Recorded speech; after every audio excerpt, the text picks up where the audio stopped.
Not all bad movies are created equal. Many of the films that we give 1 out of 10 or that we just generally think are trashy have bright, amazing moments within them. We often forget also that films are not made by one person. This is a team sport. It's not a one-person game, and that dozens, if not hundreds of people have worked on these films and have put a lot of effort into their side of the story. If you've ever looked at the credits, you'll see things you've never even heard of. You don't know how many times I've gone to the theater and I've seen Best Boy appear on the screen. I don't know what Best Boy is, but I think it's hilarious. I don't want to know what it is. But the fact that there's a grown man or woman and their credit in the movie is Best Boy, it could be dogs for all I know. That just could be the name for dog actors. I don't know. And since 2025 has started off really on a dud and 2024 really didn't end with a bang either, I wanted to talk about a little bit of positivity. I've been very negative on this channel. We're still going to trash some movies. We're still going to make fun of them, but we'll put a little positive spin in there as well. So without further ado, let's talk about some great moments or parts of otherwise terrible films. So the first category of films I want to talk about are ones that have amazing performances. A performance is something that you don't need to be super involved with film. You don't gotta be a cinephile. You can just be a general audience person and you can feel the effort, you can feel the presence, you can feel the empathy coming from the actor when they do something exciting or brilliant or just a very unique way of emoting. And so the first film I want to bring up in this category is one that most people have forgotten, and for good reasons, and that is the live action Netflix Death Note. Now, this film is utter garbage in moving form, and there is nothing redeemable about it. I'm a huge fan of the original anime. I've watched it multiple times. And I just cannot say the anger and frustration I have with this. They just came and put their grubby little American hands on it and they just ruined it. Not only did they try to put a TV show that is much longer than a regular movie and shove it into a 2-hour runtime, they also forgot the whole point of the movie, and that's two people having an intellectual battle. And when it comes to most of the casting, the movie is also terribly done there. Almost all the main characters are just awful, and it becomes like a teen drama horror film. Besides Ryuk. Now, Ryuk is one of my favorite characters from the anime. He's got this menacing quality to him, but also just this lovable ignorance. He just wants his apples. And I think Willem Dafoe, who I like to call Willem the Friend, is the perfect cast for this character because he's not always playing up to that 100% realistic role. He's always putting a little theater flair into all of his roles. I really enjoy that aspect of him.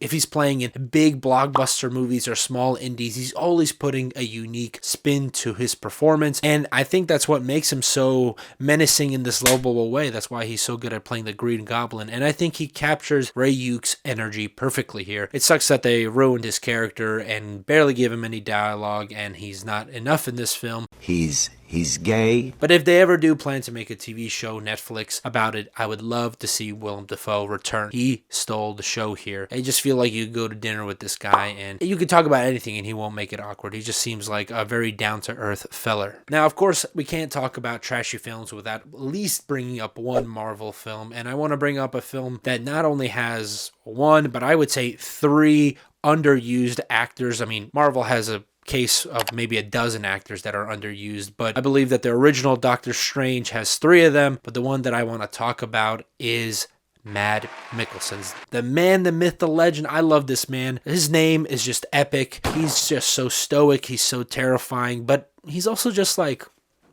a chill guy. I love seeing him in pretty much anything, and this film barely gives him anything to do. It gives him no dialogue, no character backstory, and he's not really even the end of the movie villain, if I'm remembering it correctly, but yet he still carries this on-screen presence, and he's just such a physicality to his performances. Even though he's not really a lot of movement in his performance, he just carries this aura. He's aura farming, bro. Even before we even made up that term, he's doing it. Who doesn't love a nice, sad European man? He's also up there with Willem Dafoe as a meme lord, an accidental meme lord. Now, the last film I want to talk about when it comes to performances is one that I've mentioned before, and I don't feel bad making fun of this movie at all. From pretty much every other angle, I really despise this movie. Tom Hardy, terrible performance. Editing, god-awful. Story direction, why are we telling Elvis his whole life? That's the movie Elvis, the one that came out a few years ago. Why are we covering him from his childhood to like right up to the moment of his death and literally everything in between? It's just not good directing. It's not good cinematography. It's all over the place when it comes to blocking, when it comes to style. He's white.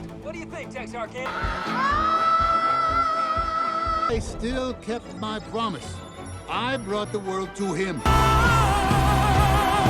But the one beacon of light in this film is, of course, Austin Butler. Now, I love this new generation of young actors and actresses that are less focused on being constantly in the limelight. They're a little bit more reserved. And that energy just feels so good when you're watching a film like this, because he does method act, but he's not crazy like Jared Leto, where he sends dead rats to his co-stars, but he fully commits to it. And this is a hard role to do because most pop stars were acting most of their lives. They're performing what the public wants. How close is the image to the man? It's very hard to live up to an image. I'll put it that way. So he has to act someone acting without overacting. And I think he does it really well here. Why are we still here? He did it so well that he couldn't let it go for a little bit. He was Elvis outside of the movie, but it's forgivable because it's funny. You know, who wouldn't want to walk around with an Elvis accent? And the next category of films I want to talk about is films that have amazing cinematography, but maybe lack when it comes to story and character. And that really is the reality. Even though that film is a visual format, the story really does carry the audience through.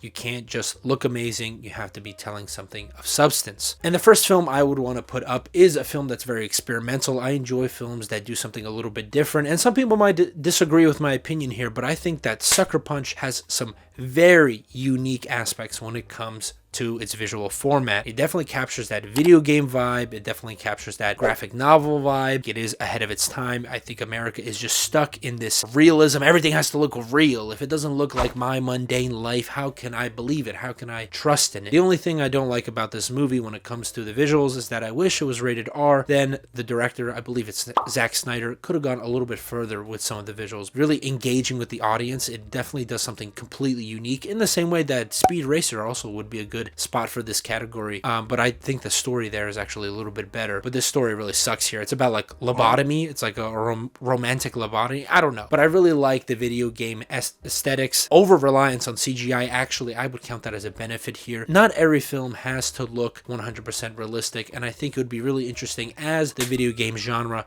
enters into film to see what unique auteurs can do with this kind of style. Swinging in the complete opposite direction, I have Napoleon, the recent one by Ridley Scott. Now, Ridley Scott has been doing a terrible job when it comes to his stories.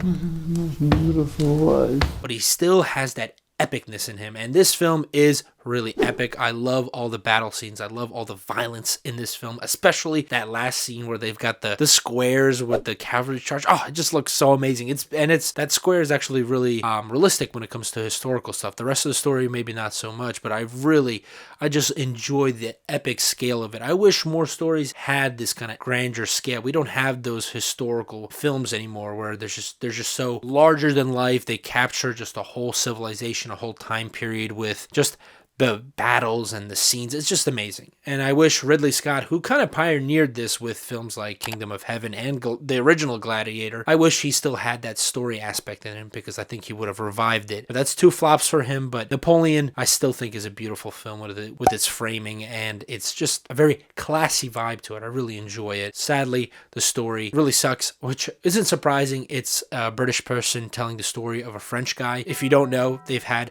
plenty of centuries of beef. Lastly, I want to bring up a film that I feel really bad hating on it. I feel bad digging on it because I wish it had more to say when it came to its story and themes, and this film is The Creator. And the reason why I feel bad is because the director or the cinematographer, I forget which one, actually went on site into these locations and shot these angles and frames so that the CGI would mix way better. And most of the shots here look freaking fantastic when it comes to meshing with the computer generated images, and I really enjoy seeing some of these frames, these wide shots, these close-ups. And I have to say, the meshing with the human body, very organic, very unique. You don't see it very often where they actually think of how it would affect humans with our physicality. It sucks that the story is basically robot good, human bad. This is a film that you can watch and just enjoy the visuals, even though the story is lacking. I mean, just look at these robots. Look at these people. It looks fantastic, and it is made on a very low budget, which just shows why practical steps that you can take to make your visuals better with CGI are just so important. It really does elevate your film from just a generic AI generated, ChatGPT generated film, and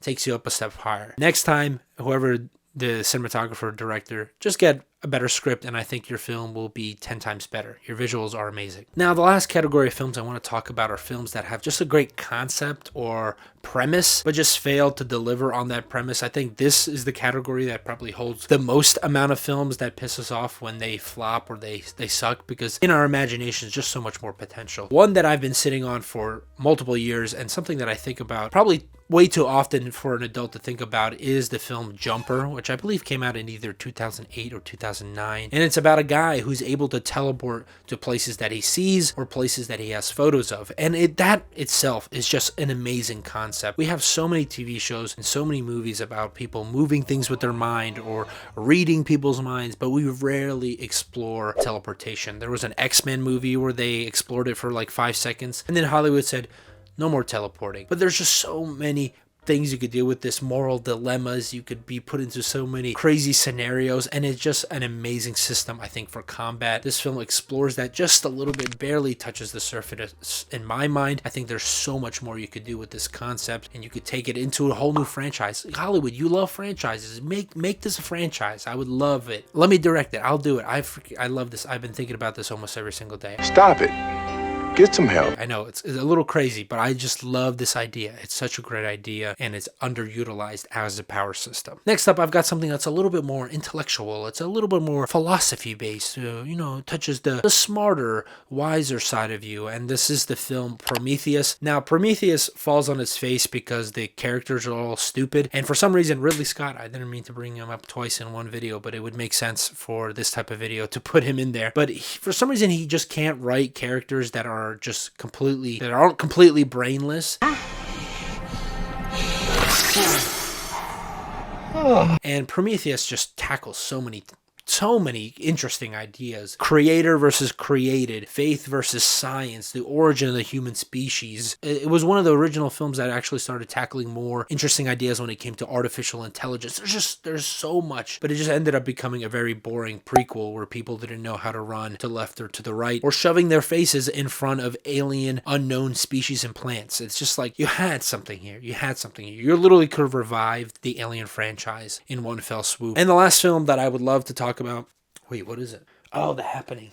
And the last film I would like to talk about, this one's, it's so funny to me because I talk about this film with a bunch of my friends. I got a bunch of them to watch it, even though it is just a horrible film. It's just not good. It was trying to be so serious, but it came off so comically ridiculous, and it is The Happening by M. Night Shyamalan. I mean, you could put like his last like 4 or 5 films into this category, and I think it would fit. I think the concept of a pathogen or some kind of contagious something causing people to kill themselves, to unalive themselves, whatever YouTube lets me say, it is a really terrifying idea. How do you balance that with your life? What do you do? How do you protect your family? But it ends up just being Mark Wahlberg yelling at a plant. He yells at a plant.